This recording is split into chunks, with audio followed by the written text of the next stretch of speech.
ensemble, parce que avec le boulot, les études, monsieur qui se lève à 3 heures, qui n'a pas les mêmes week-ends, Ouais.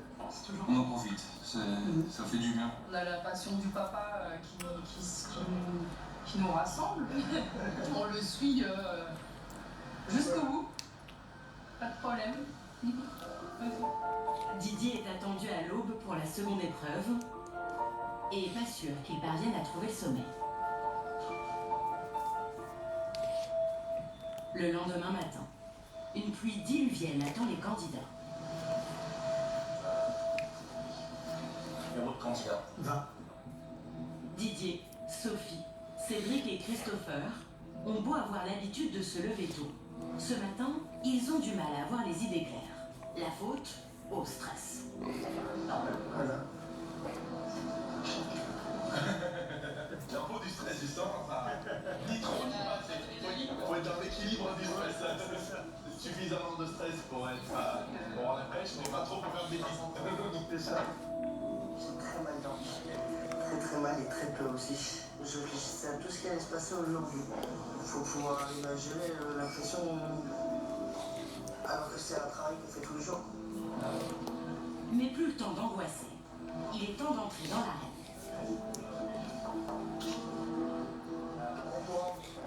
Merci. Les candidats ont 4 heures pour façonner et cuire 30 croissants chacun. Et l'une de leurs premières angoisses, c'est de savoir si la pâte préparée la veille a bien évolué durant ces 12 heures de repos. Alors, est-elle de bonne qualité? Pour l'instant, ça va à peu près. C'est pas la pâte que j'ai l'habitude de travailler, pas du tout.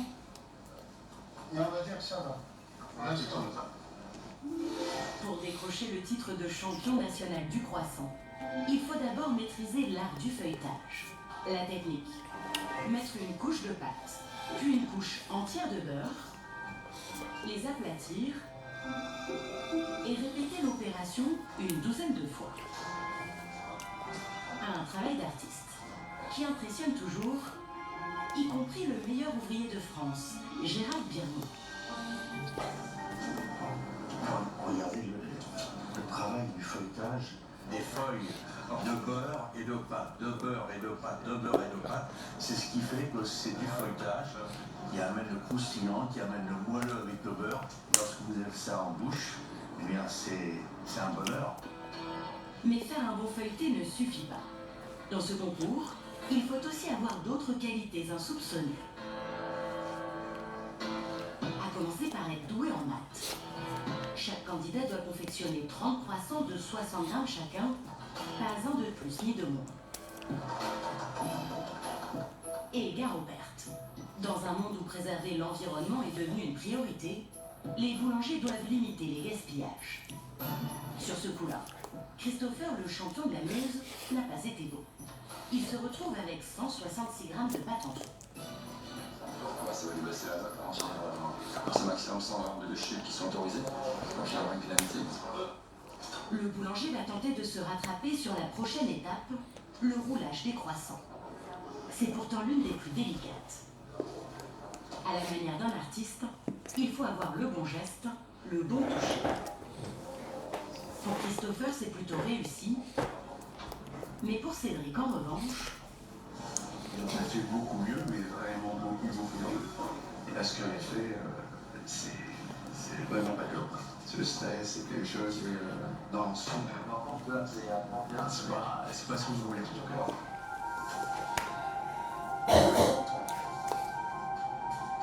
et après 1 heure de repos, c'est la douche froide pour Christopher. Ces croissants sont devenus un peu flagellants. Ils ont bien poussé, un peu trop. C'est quand même difficile, là j'en ai beaucoup qui penchent. Et je voulais les dresser. En fin de compte, je me rends compte que ça colle un peu et que je vais abîmer les feuillets. Donc je préfère pas prendre le risque et de les cuire comme ça. Et en espérant qu'au four, ils arrivent à se maintenir debout. Donc, on va prier Dieu des boulangers et puis on verra bien. Didier a exactement le même problème. Au moment de gonfler, ses croissants se sont affaissés. Mais contrairement à la prudence de Christopher, lui préfère jouer la carte de l'audace. Je remets les croissants correctement, bien droit. C'est sans risque. Si, c'est risqué, parce que tu peux esquinter les feuillets. Mais Ça vaut le coup de prendre le risque. Des fois, il faut prendre des risques. Une technique qui interpelle les membres du jury. Intéressant, je ne connaissais pas cette technique de repasser la petite oreille derrière dessous. J'ai hâte de voir ce que ça va apporter au produit. Et il n'est pas le seul. La femme de Didier, elle aussi, n'en rate pas une miette. Je suis avec lui là. Déjà ce matin, très tôt, on était en cohésion, donc ça a l'air de bien se passer tout ça. Je suis assez contente. Cela fait déjà plus de 3 heures que les boulangers donnent le meilleur d'eux-mêmes. Avant de passer à la cuisson, il reste une toute dernière étape. Car pour obtenir un croissant bien doré, il faut l'aider à prendre des couleurs.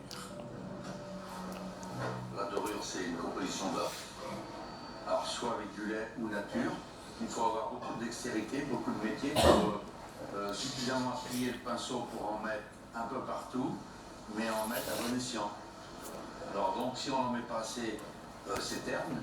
Si on en met trop, ça pénalise au niveau de l'écaillage donc de la croûte du croissant. Pour gagner du temps, certains candidats ont décidé de troquer leur pinceau contre un pulvérisateur. C'est le cas de Cédric. Aïe. Sauf qu'à vouloir aller trop vite, il risque d'entacher tout son travail. En fait, comme c'est des œufs frais, dans le pulvérisateur, ça sent pas bien. Ouais, c'est pas top. Rien ne vaut finalement la bonne vieille méthode traditionnelle. J'ai déjà perdu beaucoup de points. Je vais pas perdre sur la dorure. Du côté de Sophie, c'est tout le contraire. Ses croissants ont l'air parfaits, voire un peu trop. Ils ont gonflé trop vite. C'est déjà poussé. C'est déjà poussé. C'est-à-dire que si je veux, je pourrais les mettre au four là, alors que je dois les mettre dans 45 minutes. Et le risque, c'est si je les mets dans 45 minutes, c'est trop poussé. Et si je les mets maintenant, je respecte pas mon organisme. Donc, dans les deux cas, j'ai une double peine entre guillemets. Je réfléchis 5 minutes là.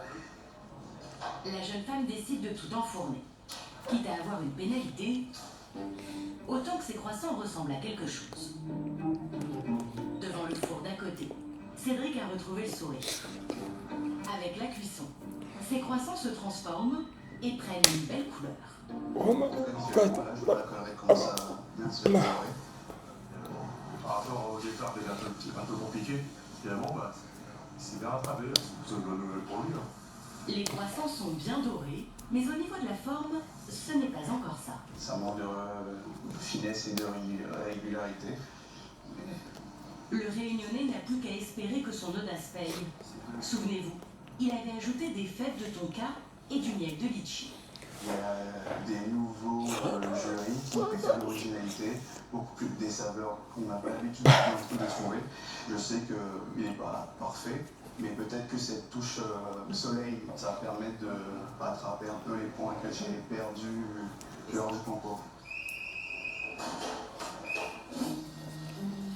Christopher, lui aussi, mise plutôt sur le goût pour séduire le jury. Il y a des bonnes odeurs, très bonnes odeurs. Ce qui est un peu dommage, c'est que le feuilletage est un petit peu couché sur le côté. Il n'a pas gardé son équilibre, mais autrement, le produit doit être très goûteux, très agréable à déguster. Alors ça, tout à l'heure, la dégustation. Après 4 heures de dur labeur, tous les candidats viennent présenter leur création. Et pour certains, c'est le moment où les nerfs lâchent.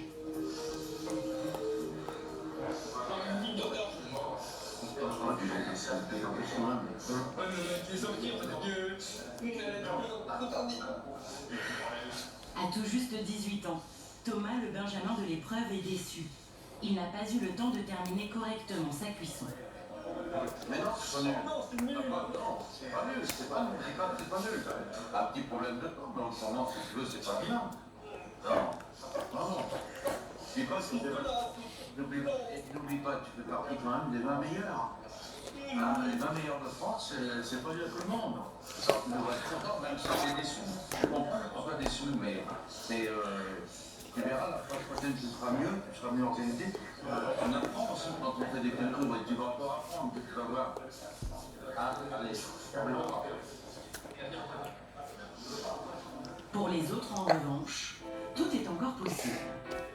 condition de passer le test de la balance. Chacun de leurs croissants doit peser 60 grammes environ. Et il y a un piège, car à la cuisson, les viennoiseries perdent du poids. On tolère 5 grammes d'écart. Parce que quand on vend un produit à nos clients, on cherche une régularité. S'ils sont au-dessus, c'est de la perte de marchandises, donc des marges qui ne seraient pas bonnes pour la chaîne d'entreprise. Et en dessous, on estime que le client est volé, si on peut dire. Et il y a 4 produits qui sont non conformes, donc en dessous du poids. Donc il y aura des pénalités forcément. Cédric dégringole de quelques places et il n'est pas le seul. 48. 52. Non, ça va pas du tout. Il y a 8 produits qui sont non conformes à la commande. On va être assez vigilante sur les... Bon, ils ont plus séché que d'habitude. Là, ils ont plus séché que d'habitude. Pour Cédric et Sophie, les chances de finir sur le podium sont de plus en plus minces. On passe à la pesée. Les croissants de Didier, quant à eux, 60. passent le test haut la main. Pas de pénalité de temps, pas de pénalité de poids. C'est tout bon. C'est vrai? Ah, génial. Ah, je suis content. Très content. Tu as travaillé pour, non? Ah oui. C'est le hasard? Ah non. Ah non.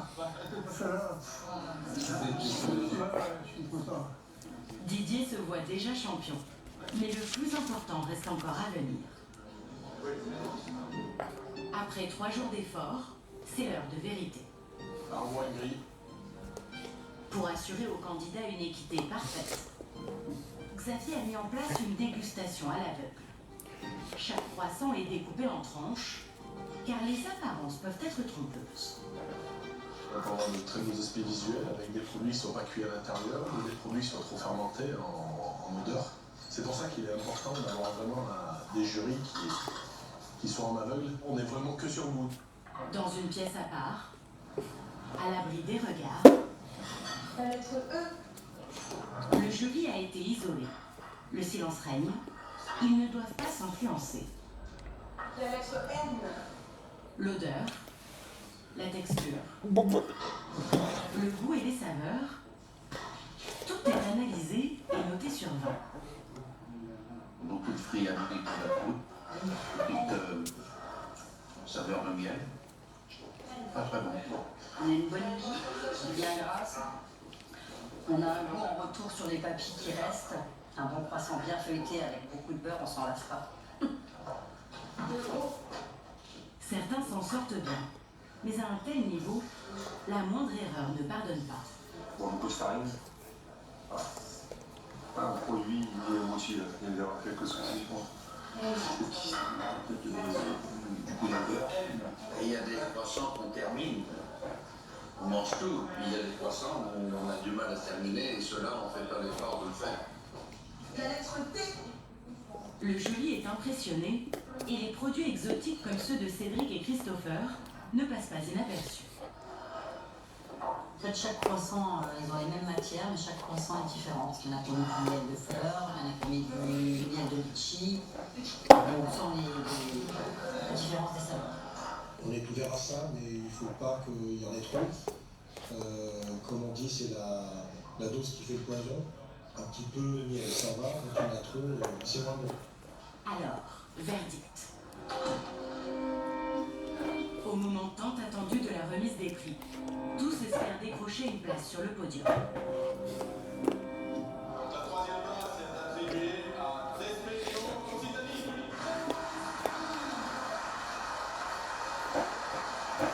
La seconde place, elle, revient à Hernandez Doria en Provence Alpes-Côte Il reste une dernière chance pour l'un de nos 4 candidats de rafler la victoire. Le premier de ce concours national du meilleur croissant au beurre millésime 2024, 5e édition, est attribué à... Est-ce qu'il y a un peu de tension? Tout le monde regarde, tout le monde est tendu. Il vient de la région Auvergne-Rhône-Alpes.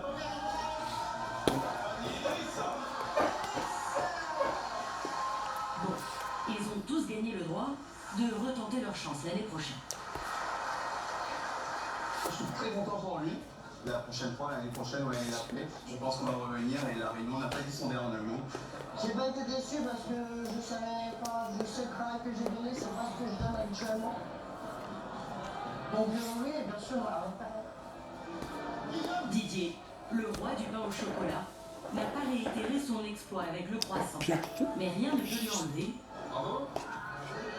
son légendaire optimisme. Ah, je suis content. Faire partie des 20 meilleurs Français, c'est pas rien. Je vais encore travailler et bien sûr, je donnerai la première place. Christopher, lui, est bon perdant, mais il veut comprendre. Qu'est-ce qu'il a de particulier, ce croissant en or?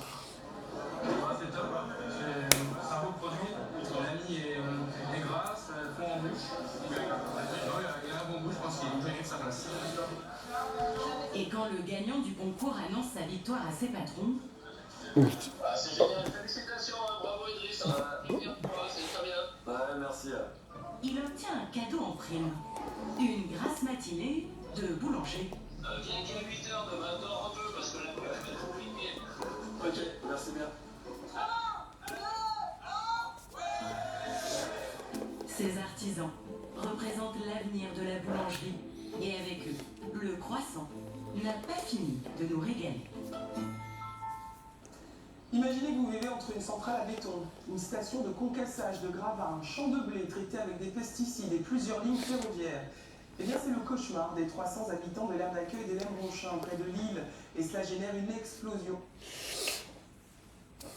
C'est d'ailleurs en Suisse qu'est organisée après-guerre la première grande rétrospective de son œuvre.